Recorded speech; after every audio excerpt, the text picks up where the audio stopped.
Good morning, everybody. How we doing? Sammy, United People's TV. Why did my mic get turned down? That's a little bit better. Let's start that again. Good morning, everyone. Sam Peoples here. Sam Peoples here. I'll never say my full name. Sam here, United People's TV. It's Friday. Someone there, Tony, you're saying it's a tune. I was there doing that. Sometimes the intro catches me off guard. I'm like, that is actually a jam. Can I just say, to kick off today's show, YouTube finally got sense. I can see your usernames instead of your bloody handles or whatever it was called. All the stupid numbers. Lyle Wilson's back, Andy Moore's back, James Wilson's back, Josh Birch is back, Gungshi's there. I can read your names normally again. Please, for the love of God, YouTube, don't now switch it back. I was told that it wasn't going to be changing back. I like to think that they've actually gained a bit of sense here because it is significantly better. Good morning to everyone. I've said that 4 times now. We're going to run through all the latest news on United. It'll probably be quite a short show today. There's not huge headlines to talk about. We'll speak about Malacia. United definitely pushing for his exit. I want to speak about Bayindr and Onana as well. An internationals roundup from yesterday. Brian and Mbeumo had a good time. Who's playing today? And we'll also run through the news. We'll have a little conversation about that Ten Hag stuff. It's a bit weird, that. Right. Let's see who's here from the mod and the member gang. And let's go. Yeah, the names are back. Finally. That was just such a weird idea of YouTube. It really, really was. It didn't... Well, it certainly didn't... Maybe there were benefits that existed elsewhere, but it certainly didn't help any of us in the live chat, did it? Stephanie, good morning to you. Gungshi, good morning to you, buddy. And you're there as well. Josh, you'll be here too. We've got, as I said, James Wilson, you're here. We've got Bavesh. We've got C-Bomb. We've got Mike Griffiths. We've got Rob. We've got Johnny. Some other non-members as well. We've got Craig Knowles. We've got Neville May. Still always cracks me up that Gary Neville's dad is called Neville. Anytime I ever think about it. What a troll. And of course it's Matt Day, so let me know where you're watching from. City and the country a little bit later in the show. Get a few of you added onto the map. Now, I want to start off with some news that is absolutely not around United, but some big old news yesterday, wasn't it? Daniel Levy is leaving. Daniel levying?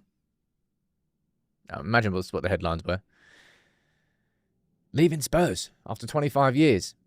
I tweeted after that saying I can't wait for the day that United fans get this announcment about the Glazers, because that's sort of the equivalent.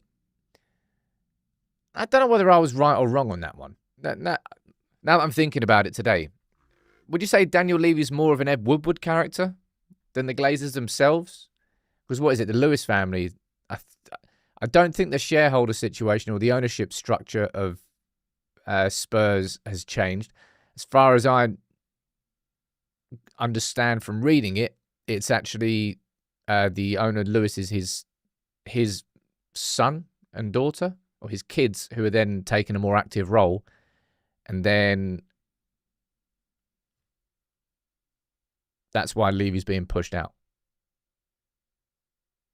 I think he is being pushed out. Anyway, yeah. Yeah, and I'd sack me for that as well. But I suppose it is a good thing for Spurs. Off the pitch, you would probably say that Daniel Levy's done a really good job. Football. Game of opinions. Game of opinions.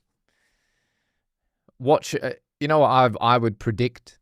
Watch Spurs announce some sort of mega stadium naming sponsorship with some form of Saudi club. That's what I think. Anyway, yeah, I don't think it is really the Glazers. Now that I step back from it. Yes, Varun, I'm going to be speaking about that next, all right? This is a bit of a mad story, this one. Bit of a mad story. I mean, the whole thing was a mad story. Erik Ten Hag was sacked after, 3 games in charge at Leverkusen? And a story broke in Bild, which of course is a German newspaper, yesterday, about the reasons behind his sacking. And there's one that stood out to me in particular, right? And you can read through all these yourself, like Ten Hag didn't get along with anybody, the people that he brought in, but it's that one there. Like, the players did not understand why doing push-ups was just as important as on the ball work. There's probably a lot of this that you'd be like, okay, I can relate to that. But it's this one here. honestly, I've kind of wanted to do a little bit of a mini doc on this for a while. Because there has been, I've kind of overlooked it, I suppose. I don't like feeding into conspiracy theories too much. But I might do some more research on this behind the scenes now. Look, if you don't know who SEG are, that's the agency that Ten Hag is represented by. And if you look at, I don't even know all the players that United were linked with, that United ended up signing, that are all represented by the same agency. And it was all a bit weird in terms of the targets we were going after. And that's what I mean, the conspiracy theories were there. Now it's coming out from the Leverkusen side of things that they're suggesting the same thing. I think I'd like to look into that and explore it in a bit more detail. I mean, it would piss a lot of people off. So you'd have that would be the sort of, you couldn't make a video on that just off the cuff. You'd have to really do your due diligence. Neville, you're saying we moved on from Erik Ten Hag. Sam, let's keep looking forward. I just think that's a really interesting thing to explore. Because let's be totally honest, the transfers under Erik Ten Hag, there were some damaging transfers there. Is Anthony represented by them? I don't actually know. Either way, I think that means now in the last, last 12 months? Even less than that. He got sacked from United in November. He's got about 20 million in, what's it called? Severance? What's it called when he gets sacked? Payoff? I can't remember the bloody word now. Anyway, he's got 20 million. Oh yeah, Højlund. Højlund was an SEG player. Yeah. Anyway, it's just a bit fishy. I'd like to look into it a bit more. Now, let's speak about what's going on at United right now. And let's speak about 3 players in particular who, realistically, there are still hopes that United can move on before all the transfer windows close. I think the Belgian transfer window is open for the next compensation. That's the word. Severance pay, compensation. Severance, great series. I enjoyed that. Compensation or severance. Same thing. It's not redundancy. Because the job still exists. They're just getting sacked. But anyway, Malacia. We know what happened with Malacia during the summer.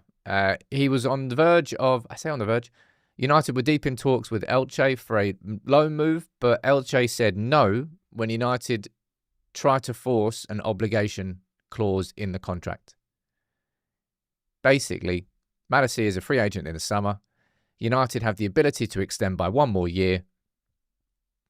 They try to force an obligation on Elche so that United could exercise that 1-year extension on Malacia, him not be a free agent next summer, and then they have to pay money for him. That's what they tried to do. That was going to be the most beneficial thing for United, but that didn't work. And now you've got Rob Dawson from ESPN saying United are exploring a post-deadline transfer for Malacia. We say, read down here. Man United are still exploring exit routes for Malacia. Sources have told ESPN. Saw that temporary switch to Elche collapse, as I said. He's left in limbo. Sources have told ESPN that a final decision on Malacia will be left to Amorim. However, the club is still open to allowing him to move to a country where the window is still open. And that's the windows there. Transfers are permitted in Belgium until the September the 8th, Turkey until September the 12th, and Saudi until September the 23rd. He needs that move away, man. He needs that move away from himself. For himself.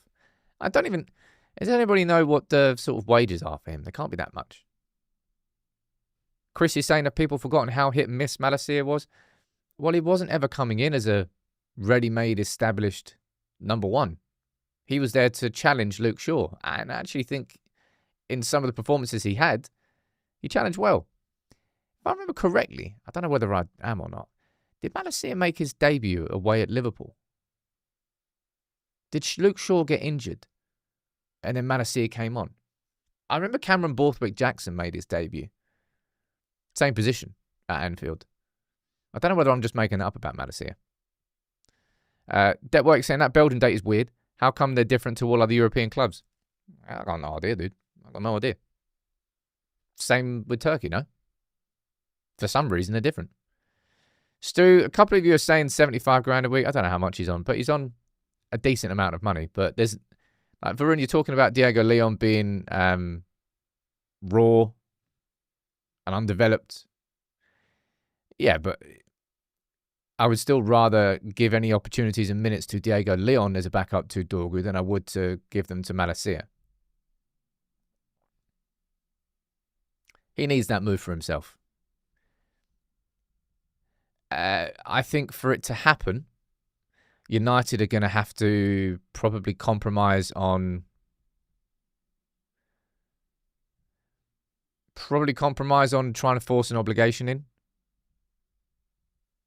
I think so. That was the reason that loan move failed. So I think if United trying to do it to anyone else, imagine the same thing would happen. Rerun, yeah, I've found this a bit odd. Like, you're saying Fabrizio said 50% on Anthony is based on profits, not 50% of everything. I've seen that reported. I swear Andy Mitten has said it's 50% of everything. And then Laurie Whitwell, I swear in one place said it was 50% of everything. And then in another place said it was 50% on profits. So I don't actually know. Right? Don't actually know. Tony, good morning to you. That's a pretty cool comment. Saying, found you on TikTok and finally subscribed on here. Big up to you, dude. We're really trying our best with TikTok. Like, I know that it's not for everybody. I really know it's not for everybody. But it's our way of trying to approach a new audience. So it's great to get you on board here, dude. Welcome aboard. Yeah, everyone's names are back to normal, Josh. It is a good day. It's a happy Friday. Karma, you're saying, I feel for Malacia. His injuries ruled him out and he's not responded in a toxic way like Sancho. I wish him the best. I do wish him the best. I don't particularly wish either of these two the best. But I find myself sitting here going, like, what about them? Cool, right? Okay, so we're trying to find... Go up here again. We're trying to find a post-deadline transfer for Malacia. Rory, you found me on TikTok as well. But anybody else down here? This is cool, man. Let me take a screenshot of that. That's wicked. It's really good to know that. United trying to find a post-deadline move for Malacia is the right thing, but surely the same thing should be happening with at least one of these. At least one. I would argue, but United's got 4 goalkeepers now. Is there another... I don't know, because I can't be bothered to look at other clubs' squads. Is there anyone that has 4 senior goalkeepers in their squad? Surely not. Out of curiosity, let me look at Arsenal's. Arsenal Premier League squad. I've got no idea. I don't know who their second choice is anymore after David Raya. They've got 2. David Raya and Kepa. United got 4. We're talking about wages. Onana would be the Chelsea... Just out of interest. Chelsea Premier League squad. Just out of interest, how many goalkeepers has Chelsea got? 430? Even Chelsea have only got 3. We've got more goalkeepers than Chelsea. That's hilarious. It's not funny. It is quite funny. But that's how many goalkeepers we've got. United got to be trying their best to try and find a club for one of these. At least one. There's not been an ounce of interest in Bayindr. And we've spoken about it quite a lot this week, about this, the details that have come out about Onana asking for a pay rise, asking for a new contract, etc., and how that pissed off Ruben Amorim. Don't really feel like United have been actively trying to find a move for Onana at any point. Right, everyone's telling me to check Newcastle. Right, okay, let's check Newcastle. Newcastle Premier League squad. Right, here we go. Newcastle squad. They can have they can have the world's worst 5-a-side team. Nick Pope, John Ruddy's still a... How is he not retired? Mark Gillespie. Why have they got so many goalkeepers? Why Newcastle's got so many goalkeepers? It's good fun. Anyway, so United aren't currently winning the most goalkeepers in the Premier League squad. But we've got 4. And there is some time left. If I'm talking realistic, I'm probably going to say Bayindr. You can find a club for Bayindr. More so than Onana. Because Onana's going to have higher wages. There's going to be a bigger fee. Bayindr, United could probably just accept a loan deal with wages covered. I suppose you could say the same thing about Onana, really. Someone down there saying City's got 4 as well. Anyway, just seems like a lot. It seems excessive for United. How old is Ruddy? Oh, God. What have I just added to my reading list? Didn't mean to do that. John Ruddy's our equivalent of Tom Heaton. Yeah, that's fair enough, I suppose. Someone down there saying Lomans needs competition. Yeah, it will have competition if you have one of Bayindr or Onana. You don't need both. Especially when you got Tom Heaton there as a third goalkeeper. Feel sorry for him. Had a really quite an impressive pre-season. Yeah, Rory, I think what you've written there is pretty much bang on, and I expect this is going to be made official in the summer. Basically saying that Tom Heaton is part of the coaching staff. I think Tom Heaton just follows Johnny Evans.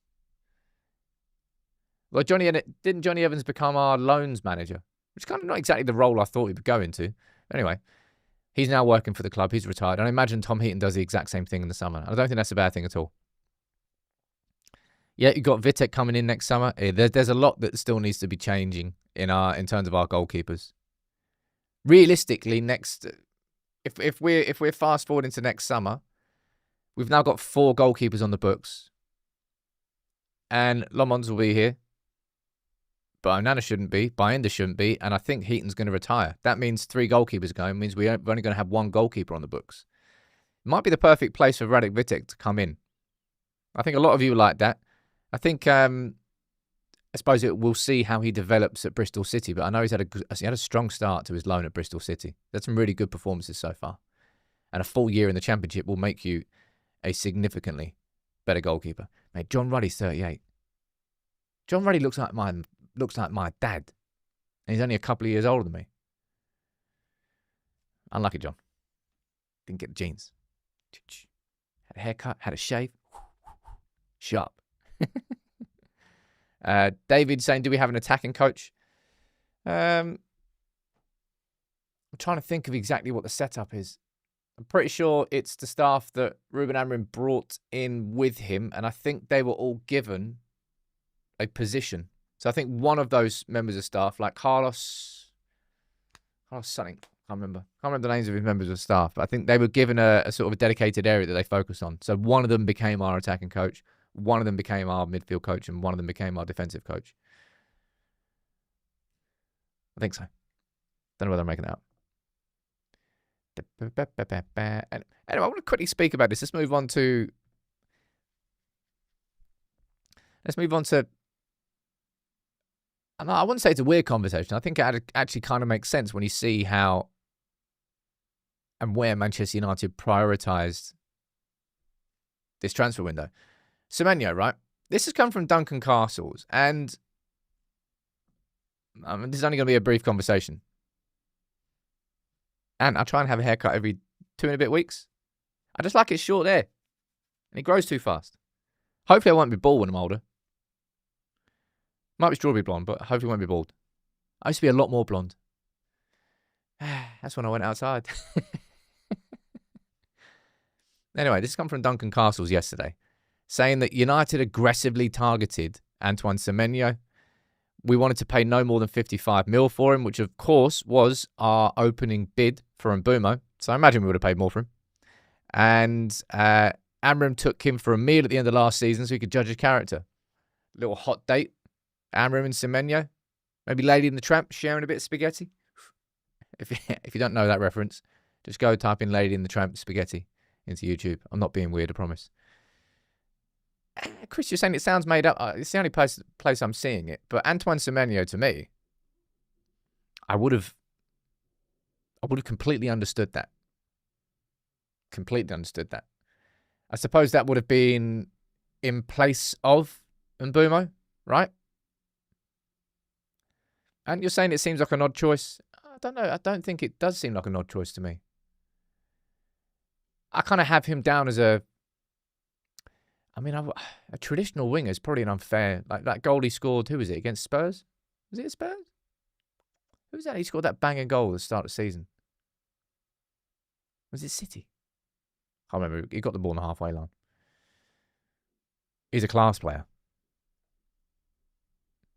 Someone down there seemed to be a great January signing. I don't think we'll be going after him now. I think January, the only thing that's going to be happening is Carlos Baleba, if anything happens in January.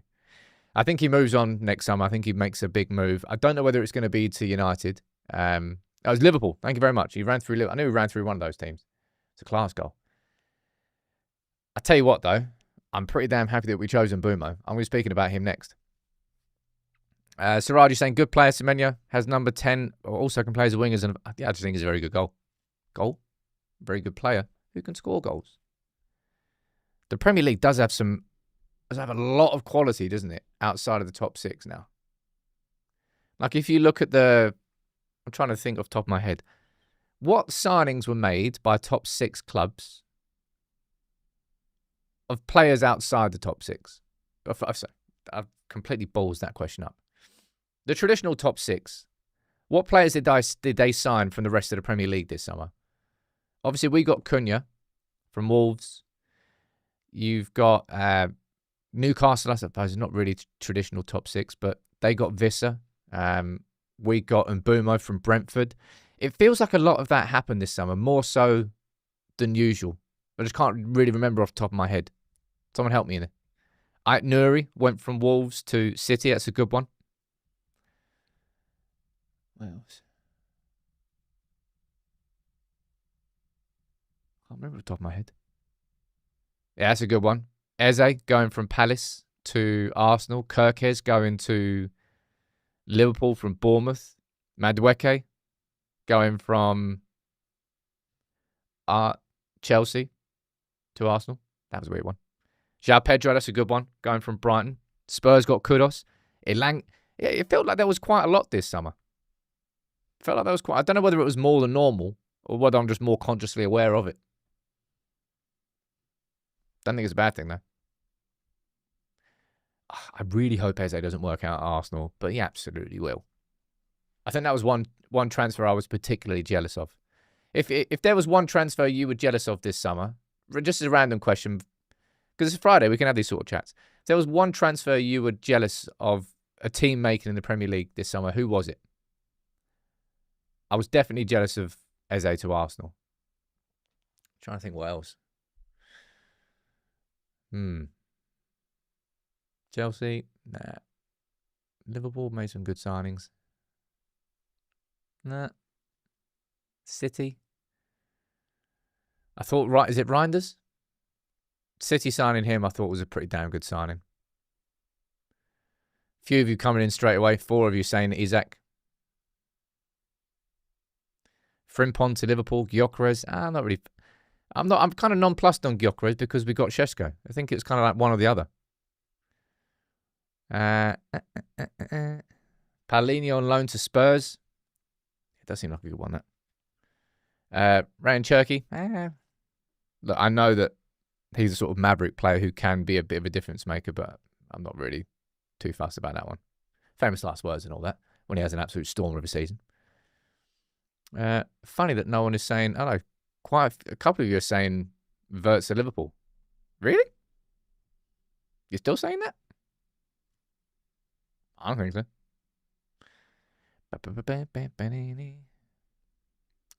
Someone's down there saying, I don't think Isak will live up to the Liverpool hype. I think you're probably going to be disappointed, mate. Because he absolutely bloody would. Zubimendi, someone says down there. Norgard. Anyway. Just a random little segue. Did Xavi Simons go to Spurs? Is he injured? I can't even remember if he's injured. I don't know. Schneider any minute now. No, sod that. Let's sign Nico Gaitan. My God. That really reminds me of just OG covering United and transfers. Right, let's move on. The video I did yesterday, I enjoyed doing that video. Big up to James Alcott, man. Great friend. It's the first time that I've used his software. If you want to check it out, I think it's like jlatacticsboard.com. Really intuitive. And for anybody who has ever tried to create content and do tactic stuff, there has been a bit of a blocker between the software that's available to you and what you can use. So it's fantastic. I'd encourage you to go and use it. And he's a good friend. So go and help him out. But I covered what I felt was our strongest starting 11 in that video. You can go check it out. And also took a look at the squad depth. We looked at each position. I think easily the place where I'm most confident about this season when it comes to United and being able to cope with injuries is in the number 10 roles. I actually think we've got real quality there. And even though Cunha might be out against City or Mount might be out against City or they might both be out against City, I still think we'll have enough quality in those positions. I'm also all right defensively. Right? I'm also all right defensively, but someone's saying, is my mic battery dying? My mic is not on battery. And if anything, in terms of audio cutting, please do refresh, because I can still see that everything is fine for me. YouTube is just, for some reason, it's just a YouTube thing. Like YouTube has now changed all of the usernames back to what it is. So obviously they're changing things on their side. But I can see from here in my own inputs, I'm tracking everything. I've got my, what's it called? My monitor. We're all good. And yeah, I don't have it on battery. That's fine. Anyway, and you're saying the defence is a worry for you. I think left wing back's my biggest concern. If Dorgu goes out, I worry how we're going to be set. You know, in my fear is if Dorgu goes out, you're going to probably see Dalot play there, and then you're going to see United go really heavy down the right-hand side. I mean, you won't see much progression at all down the left because you're playing Dalot there. I mean, I suppose you could play Ahmad there, but nah, sod that. You could play Diego Leon there. Questionable. Anyway, just want to show you this. This is a cool little video that from Senny. He just released this on his Instagram account. I hope the sound's not too loud, but it's just his little intro video. Keeping in the garden. Might have to turn it down a little bit there. And then turn it back up after. All right, I won't talk for this. Playing at Old Trafford. It's a dream come true. Very excited to be here. Looking back when I was younger and watching games here on the TV. The last few days have been an emotional roller coaster. But yeah, very excited that finally it's official. I can show myself to the fans and to the city. Change. It's always been a dream for me to play in these kind of stadiums, especially here. My first time at Old Trafford. So it's also a dream come true to see the stadium and to see my new home. Oh. Nice, we like that. Oh. Now we turn the volume back up. There we go. Looks like a music video, that. I'm looking forward to seeing him play, man. We all are. I think we're all... Mate, we're all begging, aren't we? We're all just begging for a goalkeeper that's just a decent goalkeeper. Yeah, Kevin, of course, he looks and sounds confident. What I would say is that Onana looked and sounded confident. Onana has, understandably, stained me in terms of people listening to me for judgments on goalkeepers. Fez, right? Did all my research, and you'll probably notice how I've positioned my research differently when it comes to Senny Lamons versus Andre Onana. I can see the qualities in Senny. I can see the talent that made us sign him. I can also see some concerns. Do I think that he's going to be transformational? There's no way I'm going to be associating that with anybody else. That was a hill that I died on in that sense. Ola saying he's got this weird balance of humbleness and confidence. Let's find out. My prediction is that I think we do see him in the starting 11 against City. But I suppose we'll find out across the course of the week. Now, let's move on to the next talking point. And this is something that we've spoken about quite a bit. I didn't do a separate video on it, but I almost feel like I could. And maybe I will at lunchtime today.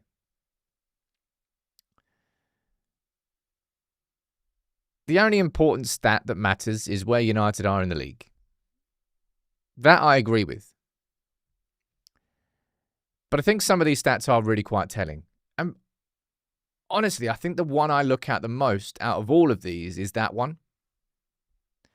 Like, United could be first for total shots, but if we're doing pot shots from 30 yards, is that really a representative stat of how dominant United are in games? United are first for expected goals. That's quite a big one. We're not only above, well, it's not hard to be above City in the league right now, considering where they are. But the fact that we have touched the ball in the opposition box more than any other team, that goes to show that the chances we're creating is not just, as I said, pot shots from outside the box. We're actually getting in and around the opposition box more than any other team. We are being inside the 18-yard box with the ball more than any other team. It just sucks balls that we're not the highest scoring team. We should be scoring. We should have scored twice as many goals as we have scored so far. I probably will do that as my lunchtime video today. I'll figure out exactly how to position it and angle it. But yeah, I'll tell you what, right? When you look at these, have you seen our next, what is it, 4 or 5 fixtures? Next 5 fixtures. My word, we have got some start to the season, haven't we? You got City away next Sunday, 4:30. Following Saturday, you've got evening kickoff. Evening kickoff against Chelsea on the 20th. A week later, you got Brentford with the early kickoff away from home. Then you got Sunderland at home before the next international break. So that's 4 games for the next international break. And then we come back to play Liverpool away Sunday, 4:30 kickoff. So both games after the international breaks are away at City and away at Liverpool on the Sunday. I can't remember the games that happened under Ruben Amorim after. In fact, did he even have an international break? He came in November. Did he come after it? He joined after the last international break, I think. And then there was one in March. Can't remember what was happening at that point.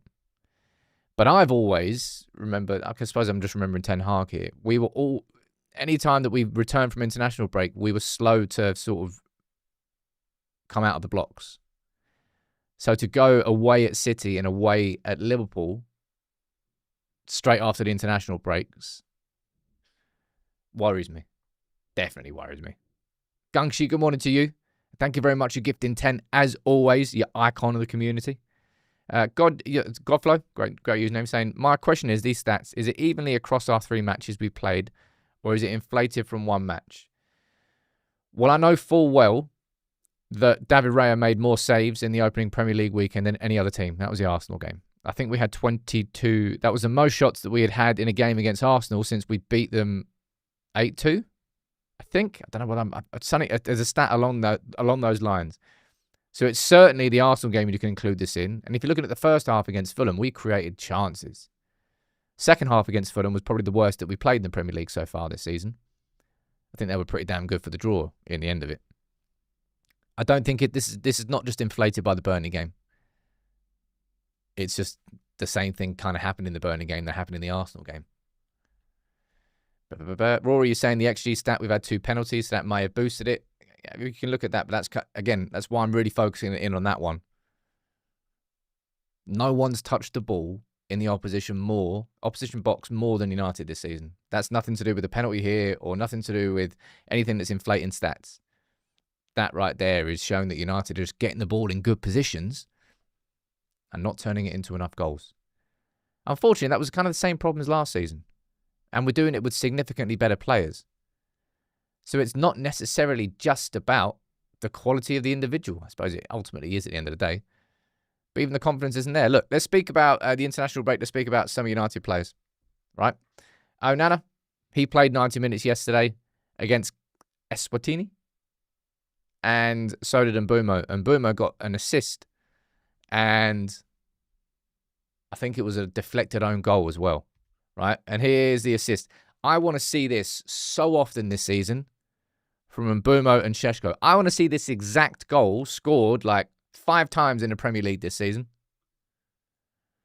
And Mbeumo getting the ball, cut inside, deep cross, bam. Simple. Simple, simple, simple. I want to see that exact goal like 5 times this season. John, you're saying, when will Šeško be fit to start a game?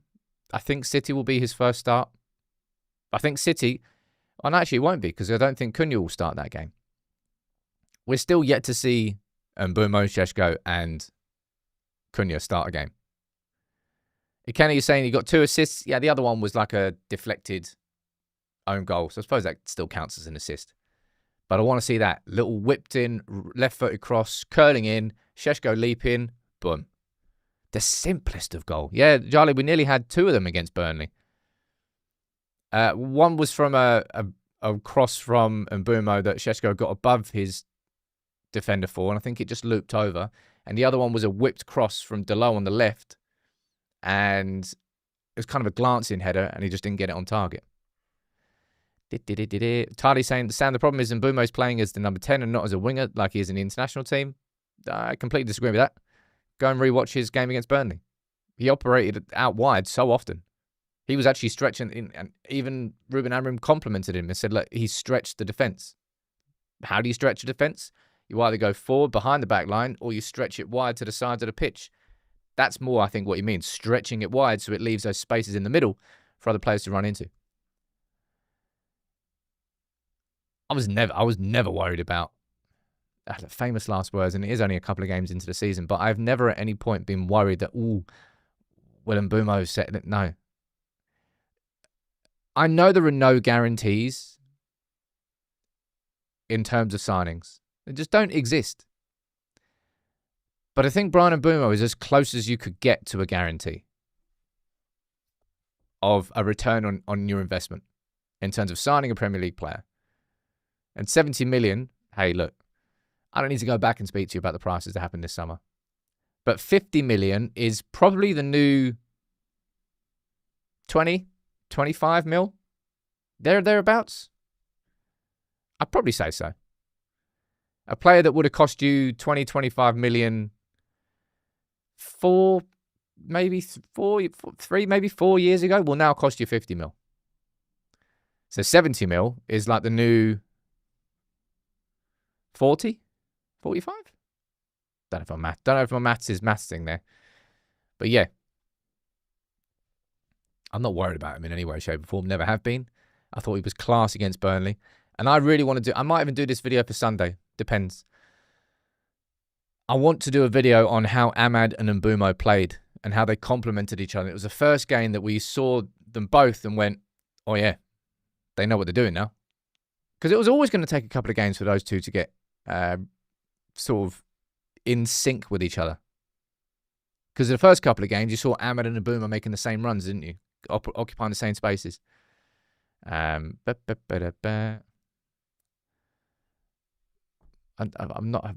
not here getting excited at all about Cameron beating Eswatini.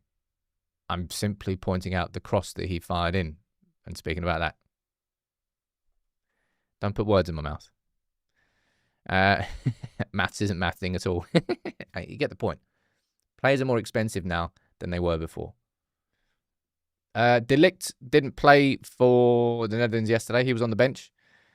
You've got Casemiro played 66 minutes for Brazil. Don't think Cunha travelled, did he? Well, he shouldn't have. No, he didn't. He was left at home. Yep, they won 3-0 against Chile. You've got Bayindr was an unused goalkeeper. He's used to that. Bayindr was an unused goalkeeper for Turkey. De Ligt was an unused sub for the Netherlands. Onana played 90 minutes. James Scandon played 90 minutes for Gibraltar. Go on the boys. I do find it strange. I think I've mentioned this before. Like, I don't know how many goals James Scanlon scored with the under-21s last season, but I swear it was north of 20. Well, certainly double figures. He was scoring goals galore and never really got a look in. I kind of feel like James Scanlon will be sold with a decent sell-on percentage this summer. Kind of get that feeling. But he scored. Well, he didn't score. He played for Gibraltar yesterday. And then today, we've got other players who are in action. Lenny Yoro, Aiden Heaven, Patrick Dorgu, Benjamin Šeško, and Ahmad could all be in action. Hopefully, we get a goal for Šeško against Sweden. That might be a good game to watch. If you so happen to want to watch international football, one, A, what is wrong with you? B, if you do want to, I'd probably watch that Slovenia against Sweden game. Šeško against Gyökeres. Or Isak. Man, Sweden. Cheeky. Is that the best? What did Sweden have Ibra and Elmander at one point? Was Elmander at the same time? I'm making it up. I'm guessing, did they have Larsson and Ibrahimovic at one point? Did they cross over? They must have crossed over at some point. Just thinking whether Isak and Gyökeres is the best sort of strikers that Sweden have had at one point. Someone saying the France game is cancelled. Is it? Why is that? It's weird. Tony is saying Yoro should be in the first team. Mate, that is how ridiculously stacked. That is how ridiculously stacked that France team is. That plays like Yoro. Someone down there saying the Luxembourg team was involved in a bus crash. Jesus. I hope they're all right. No game for Yoro in them. Hi, were you saying that Larsson and Ibra were better? Probably were. Let's be totally honest. Anyway, it's a pretty damn decent partnership to have, Isak. Oh, he's knocking at my door. Go away. You're way outside. Isak and Gyökeres is not bad. Right. You know what day it is? It's Friday. That's the way it works. Day off Thursday. It's map day as well. So let me know where you're watching from. The city and the country. And I'll get a few of you added onto the map. The latest points that we've got are Aachen, North Rhine-Westphalia in Germany. We've got Aalborg in Denmark, Aberdeen in the UK, Aberystwyth in the UK, Abidjan in Ivory Coast, and Abraka Ukwani in Nigeria. Right, let's get a few of you on here. We've got Oni watching from San Fran. I don't remember many watching from San Fran. Big up, because it must be early. What? That's like, what? 3 in the morning? 2 in the morning there? Early. Early is the answer to that. Philippe, you're watching from Pardubice? Pardubice. Yeah. In Czech Republic. On you go. Right, let's get one more on the map. We've got We've got Trevor watching from Hobart in Tasmania. That's cool. Hobart in Tasmania. Damn, son. We are global. And I'll tell you one more time here, right? No map song is a crime. I need to get those map songs back. Maybe we'll try and make some more. They were a bit weird, but they were quite fun. Working in the background still, and I promise you, this is happening all the time now. Working on the community stuff, working on organising the meetups, organising the live shows. I'm so excited for all of this. You wait and see the stuff that we've got planned this season. Both in terms of the content, but in terms of the community. I would argue even more so the community. This year is when the community really comes to life. There's going to be so much more for you guys and girls. Right, I'm going to wrap that up. That is the end of this week. That's the end of the transfer window. That's the end, well, halfway through the international break now. And just enjoy your weekend. No football to ruin it or make it. Probably one of the last weekends you get in the UK with a little bit of sunshine. I'm going to a festival on Saturday. I say festival, it's a one-day festival. Very middle-class festival. Radio 2 in the park. If anyone's going there, might see you there. But enjoy yourselves. Today's lunchtime video, I'm not quite sure exactly what it will be on. Tomorrow is going to be a good one. That's going to be a little video on Kobbie Mainoo, on what's happened, on what he needs to develop this season, and we'll have a conversation. Not sure about Sunday. But I will definitely see you Monday morning, bright and early, 10 a.m. All right? Thank you to everyone. If you are new, make sure you do subscribe. I'll see you soon.